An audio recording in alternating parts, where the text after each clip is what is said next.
L'étau de Moscou se dessert dans la région de Kharkiv. Discussion autour de l'annexion au territoire russe de Kherson. Le point sur le terrain en Ukraine dans ce journal. Selon le patron de l'ONU, il n'y a pas de chance de parvenir à un accord de paix immédiat ou à un cessez-le-feu général entre Kiev et Moscou. C'est sous le signe de l'indignation et de la colère que les Palestiniens rendent un dernier hommage à leur journaliste vedette tué lors d'une opération des forces israéliennes. Un char d'assaut détruit. Voici ce qu'il reste de la présence russe dans ce secteur de la région de Kharkiv. Une zone où les Ukrainiens semblent avoir repris l'avantage. Plusieurs villages ont été libérés ces derniers jours, et ce grâce à une meilleure connaissance du terrain, selon ce gradé de l'armée. La grande majorité des militaires qui sont recrutés pour la défense territoriale sont recrutés dans une zone spécifique pour des tâches spécifiques. Quel est l'avantage de cela? C'est que mes subordonnés n'ont pas besoin de carte. Ils ont une carte dans leur tête. Ils connaissent cette zone, non pas par des cartes, ils l'ont déjà parcourue. C'est notre force. Mais plus au sud-est, le long de la ligne de front dans la région du Donbass, l'artillerie russe continue à pilonner les positions ukrainiennes et a réussi à faire quelques progrès. Dans la ville de Kherson, contrôlée par les forces russes, le Kremlin tente de maquiller l'occupation en opération humanitaire. Distribution de nourriture filmée par les caméras du ministère de la Défense, alors que des responsables pro-Moscou de la ville ont dit vouloir demander le rattachement de la commune à la Russie. Le Kremlin a réagi via la voix de son porte-parole, Dmitri Peskov. Selon lui, si annexion il y a, elle devra être faite sur une base légale claire et surtout elle devrait être demandée par les habitants de la ville. La conquête de Kherson permettrait de constituer un pont terrestre reliant la Crimée, la région séparatiste de Donetsk et le territoire russe. À Donetsk, justement, ce mercredi, les autorités locales célébraient le 8e anniversaire de leur indépendance autoproclamée de l'Ukraine. Le symbole du démantèlement du pays voulu par Moscou. Selon le patron de l'ONU, la fin de la guerre en Ukraine n'est pas proche. En visite en Autriche ce mercredi, Antonio Guterres a déclaré que le moment des négociations de paix pour l'Ukraine viendrait, mais qu'il ne voyait pas cette étape se concrétiser dans un avenir proche. Il a précisé que les Nations Unies concentraient actuellement leurs efforts à évacuer les civils des zones de combat. Pour nous, il est clair qu'à l'heure actuelle, il n'y a pas de chance immédiate de parvenir à un accord de paix ou à un cessez-le-feu général. Kiev demande à l'ONU et à la Croix-Rouge d'aider à évacuer les soldats blessés à la Syrie Azovstal, où des forces ukrainiennes résistent toujours aux assauts russes. Le régiment Azov a publié sur sa chaîne Telegram mardi une série de photos montrant de nombreux soldats mutilés qui sont retranchés dans les galeries souterraines de ce vaste complexe métallurgique. Afin de débloquer la situation, un groupe d'épouses de soldats de la division Azov a rencontré ce mercredi le pape François pour qu'il puisse intervenir dans la libération de leur mari coincé à Mariupol.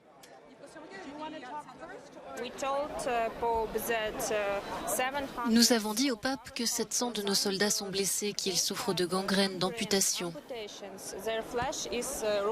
Beaucoup d'entre eux sont morts. Nous n'avons pas pu les enterrer selon la tradition chrétienne. Nous avons demandé au pape de les aider, de faire office de tierce partie dans cette guerre et de leur permettre de fuir par un couloir humanitaire.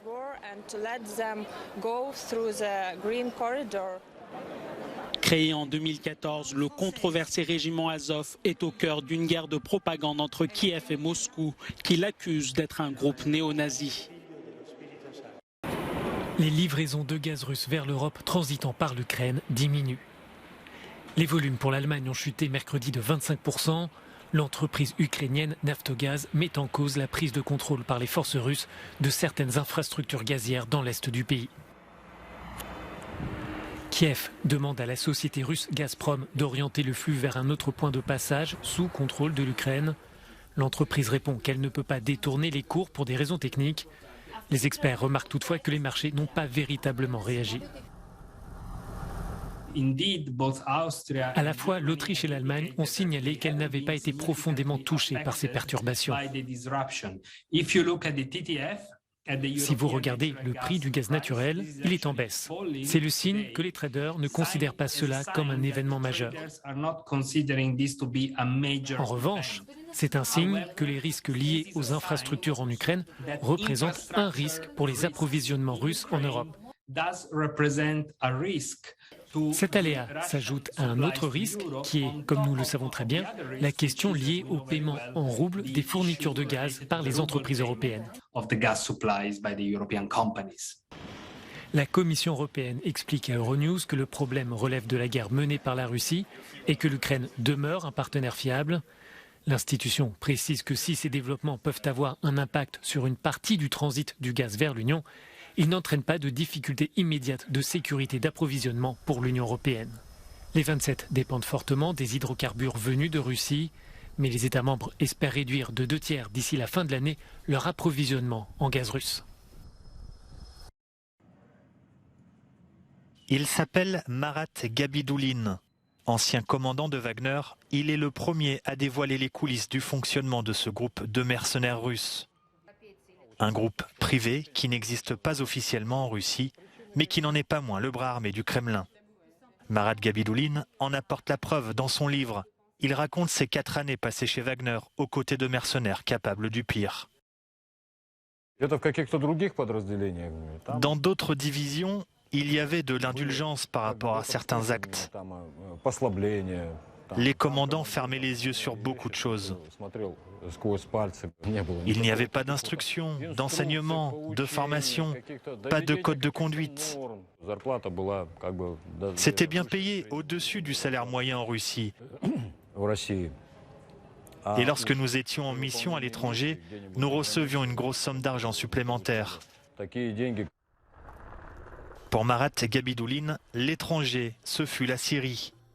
Il affirme n'avoir lui-même commis aucun abus, mais n'est pas surpris que les preuves s'accumulent contre Wagner. Ces mercenaires n'existent pas officiellement, ils se croient donc à l'abri. Alors Marat a décidé d'écrire et de parler à visage découvert, malgré les risques qu'il encourt. C'est sous le signe de l'indignation et de la colère que les Palestiniens rendent un dernier hommage à leur journaliste vedette. Des milliers de personnes se sont rassemblées ce mercredi devant les bureaux d'Al Jazeera à Ramallah, où le corps de Shirin Abu Akleh est arrivé. L'Union européenne a condamné la mort de la journaliste palestinienne et a exigé une enquête indépendante sur les circonstances de son décès.